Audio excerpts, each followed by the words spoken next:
ce qu'on va faire aujourd'hui, c'est qu'on va essayer de déterminer la masse volumique de l'eau dans un premier temps. Donc j'ai pris un petit récipient avec de l'eau et on va ensuite déterminer la masse volumique de l'huile. Ici c'est de l'huile de tournesol.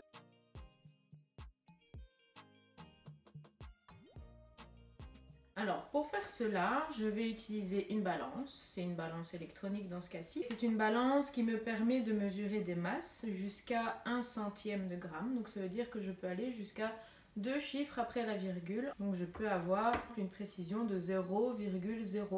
Donc je vais utiliser cette balance. Donc ça va me permettre de mesurer une masse. Pour déterminer une masse volumique, on a besoin donc évidemment de connaître la masse, mais on a aussi besoin de connaître le volume. Alors pour déterminer le volume de l'eau ou de l'huile, je vais utiliser une pipette, comme ceci. Et donc c'est une pipette qui est graduée. On voit qu'il y a des petites graduations ici tout le long, comme on pourrait avoir sur un thermomètre par exemple. C'est une graduation qui est à l'envers. On voit ici on a le 4, puis le 3, 2, 1, 0. Donc ça veut dire qu'ici tout en bas en réalité on aurait 5 ml. Une pipette de 5 ml. Je ne sais pas si vous le voyez.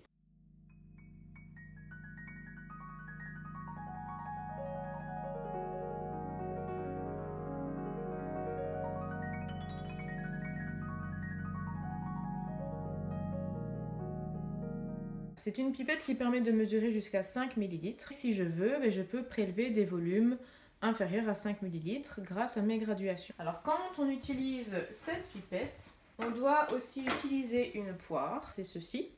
La poire en fait elle va me permettre de aspirer l'eau avec la pipette. On pourrait aussi imaginer d'utiliser la pipette et de l'aspirer comme ceci. Bon, ici les substances qu'on utilise c'est de l'eau et de l'huile, donc en soi il n'y a pas vraiment de danger si on aspirait trop fort et qu'il y en avait dans la bouche, mais parfois en laboratoire on peut utiliser des substances qui sont un petit peu plus dangereuses et donc il vaut mieux par précaution utiliser une poire, comme ça il n'y a pas de risque. Alors cette poire, la première chose qu'on fait, on utilise le bouton ici du dessus qui porte la lettre A. En appuyant dessus en fait on fait sortir l'air qu'il y a dedans, donc en fait on fait le vide d'air, on enlève tout l'air qu'il y a dedans. Puis par après, il y a deux autres boutons.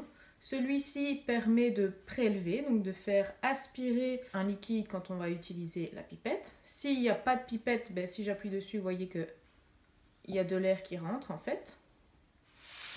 Là, je refais le vide d'air. Et ce bouton-ci, lui par contre, il va pousser, donc il va faire sortir le liquide qu'il y aurait éventuellement dans la pipette si j'en avais prélevé auparavant. J'ai fait le vide d'air, donc je peux l'utiliser directement. Alors, je vais prendre cette pipette-ci pour prélever 5 ml d'eau. Donc je vais prélever à fond. Hop. Il y a des petites bulles, voilà, elles sont parties. Alors là, j'ai prélevé un petit peu plus. Vous voyez, il y a ce qu'on appelle un ménisque. Donc en fait, c'est une espèce de bulle. Enfin, c'est pas vraiment une bulle, mais le liquide prend une forme courbe, comme ceci.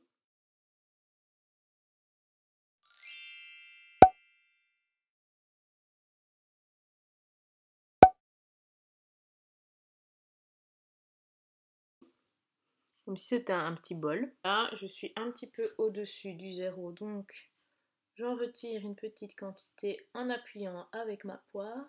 Voilà. Donc ici, maintenant, si on regarde, ce petit ménisque, il se trouve bien au niveau 0. Je vais mettre là avec le fond, ça se voit mieux. Donc là, j'ai 5 ml dans ma pipette. Je rallume ma balance parce qu'elle s'est éteinte. Vous voyez ici, la masse est directement à 0 puisque mon récipient se trouvait déjà sur ma balance avant de l'allumer. Donc je n'ai pas besoin de tarer, ça s'est fait automatiquement. Et donc là, ce que je vais faire, c'est que je vais verser d'abord 1 ml, prendre la masse, puis je vais encore continuer jusqu'à 2 ml, 3 ml, 4 ml, et puis je vais tout verser. Et à chaque fois, on va noter la valeur de la masse.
Petite goutte sur ma balance, je l'enlève. Et donc là, je verse 1 millilitre. Je me mets bien au niveau du trait pour bien regarder où se trouve le ménisque. Voilà. Et donc ici, j'obtiens une masse de 1,00. Comme je vous ai dit tout à l'heure, ma balance, elle est quand même assez précise puisque je peux mesurer jusqu'à 2 chiffres après la virgule. Donc là, j'ai 1,00 g. Et ça correspond à 1 millilitre d'eau.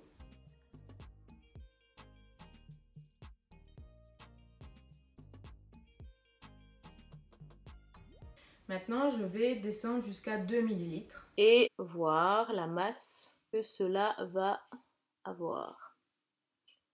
Hop. Une toute petite goutte qui ne veut pas tomber. Allez, petite goutte. Voilà. Et donc là, j'obtiens une masse de 1,98.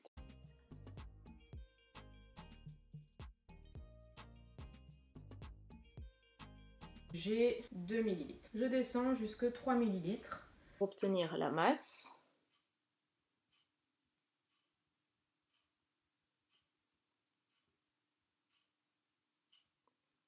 Voilà. Là, je suis à 3,00.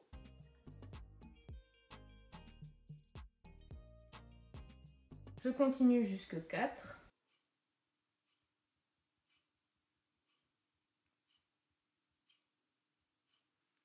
J'obtiens une masse de 4,03, 4,02 même, 4,01.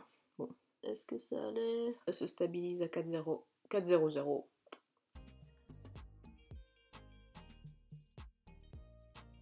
Je verse jusqu'à la fin.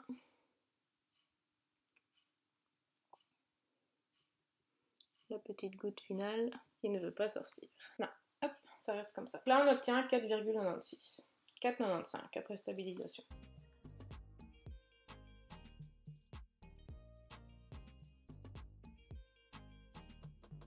On a obtenu nos différentes valeurs pour l'eau. On va faire la même chose pour l'huile. Je prends un autre petit récipient qui est encore plus petit que l'autre. Un bébé.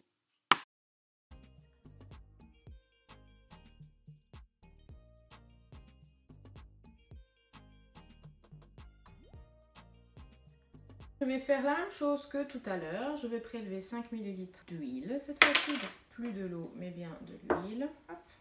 Je mets bien ma poire. Je prélève 5 ml. Un tout petit peu too much. Donc on est bien au niveau du 0. Donc j'ai bien au total ici dans mon éprouvette 5 ml et de nouveau comme tout à l'heure, je vais verser 1 ml, 2 ml, 3 ml, 4 ml, 5 ml et relever la masse petit à petit. Hop, c'est parti. Donc je mets 1 ml.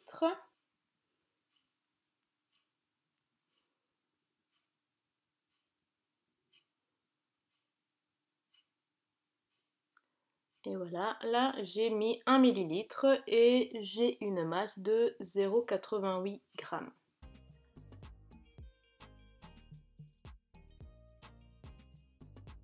Je continue. Voilà, j'obtiens 1,76.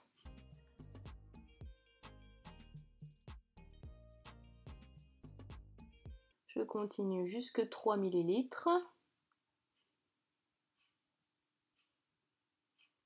Voilà, on est à... Il manque une petite goutte. Voilà, on est à 2,64.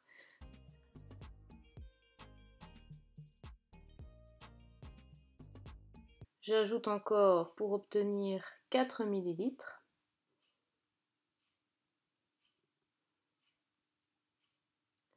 On est à 3,53. Je vais jusqu'au bout pour avoir mon total de 5 ml.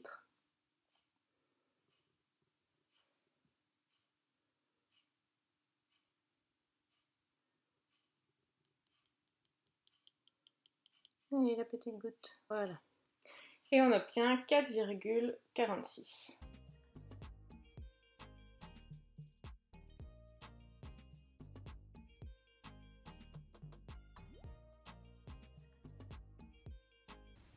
Donc, on a relevé les différentes mesures. Maintenant, on va utiliser ces mesures pour réaliser un graphique. Et après, on effectuera d'autres petits calculs pour déterminer la masse volumique de l'huile et de l'eau.